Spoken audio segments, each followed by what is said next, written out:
You are born in dampness. Bricks black with soot. The ceiling leaks. Your mother speaks little, works a lot. Your father smells of coal and cheap gin. He is a dock porter. Sometimes he comes home with a split lip. Sometimes he does not come home at all. This is the East End. Whitechapel, 1893. London grows upward and you grow downward. At night, people pass along the street without looking at each other. Prostitutes stand under the lamps. A policeman walks slowly as if counting steps. Sometimes he stops near an alley. Sometimes he pretends not to see. The name of Jack the Ripper still lingers in conversation. Autumn of 1888 still hangs in the air. The blood has long been washed away by rain, but the fear stayed. You hear these stories before you learn to read. By 8, you know the sound of a breaking lock.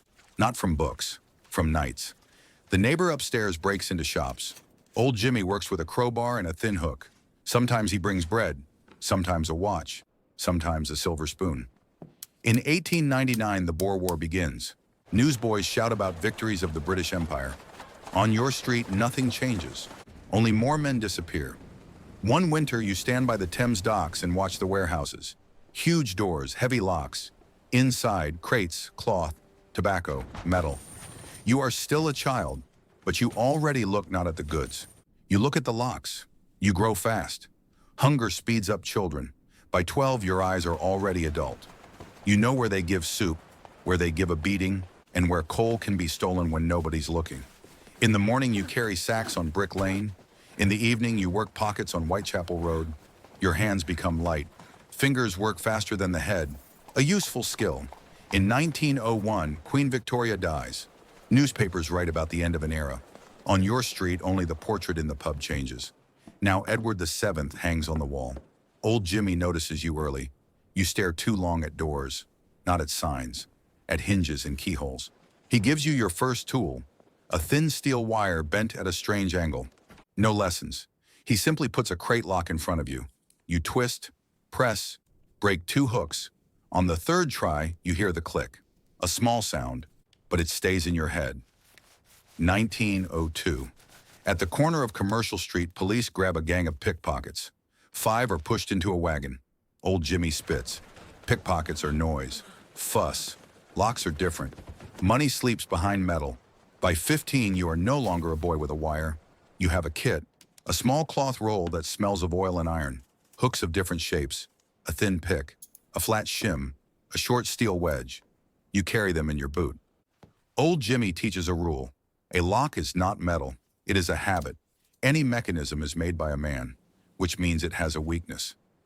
Nights pass along the warehouses of the Thames.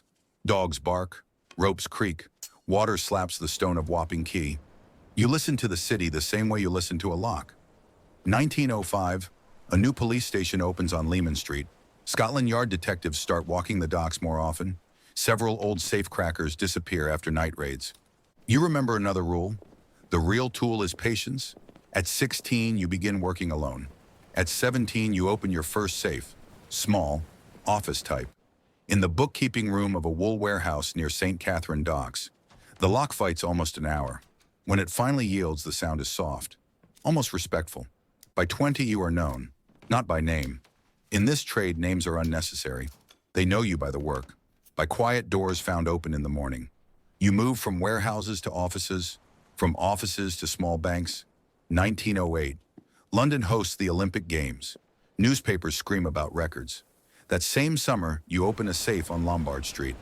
After that, people from another world notice you. One of them, Mr. Harding. Gray suit, calm voice. He works for Soho Fences. The system is simple. You open, others take, others sell. At 25, your hands are steady. You listen to safes like a blind man reads Braille. Chubb safes, Milner safes, sometimes American Yale models. 1912, the Titanic sinks. Insurance companies panic. One of them installs a new safe. You open it in 2 hours and 20 minutes. You take the cash, leave the papers. You now have a clean flat in Clerkenwell, a suit that does not smell of docks. People think you are a clerk. Then 1914 arrives. Sarajevo, war. And suddenly locks are no longer the most important thing in London.